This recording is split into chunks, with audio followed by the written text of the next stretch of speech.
मुख्यमंत्री माझी लाडकी बहीण योजनेच्या ई-केवायसी दुरुस्तीला मुदतवाढ. अदिती तटकरेंकडून नवी तारीख जाहीर.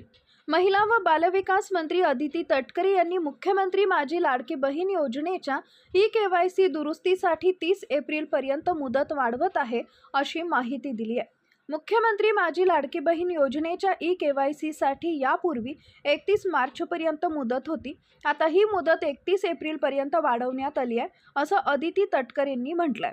मुख्यमंत्री देवेंद्र फडणवीस, उपमुख्यमंत्री एकनाथ शिंदे आणि उपमुख्यमंत्री सुनेत्रा पवार यांच्या सूचनेनं मुदतवाढ देण्यात येत असल्याचं अदिती तटकरे म्हणाल्या.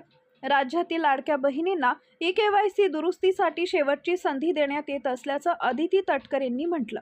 महाराष्ट्र सरकारकडून जुलै 2024 पासून मुख्यमंत्री माझी लाडकी बहीण योजना सुरू करण्यात आली आहे. या योजनेचा लाभ दरमहा 1500 रुपयांप्रमाणे महिलांना दिला जातो. आता लाडक्या बहिणींना ई-केवायसी दुरुस्तीसाठी आणखी एक संधी उपलब्ध झाली आहे. त्यामुळे राहिलेल्या सर्व लाडक्या बहिणींनी आपली केवायसी करून घ्यावी.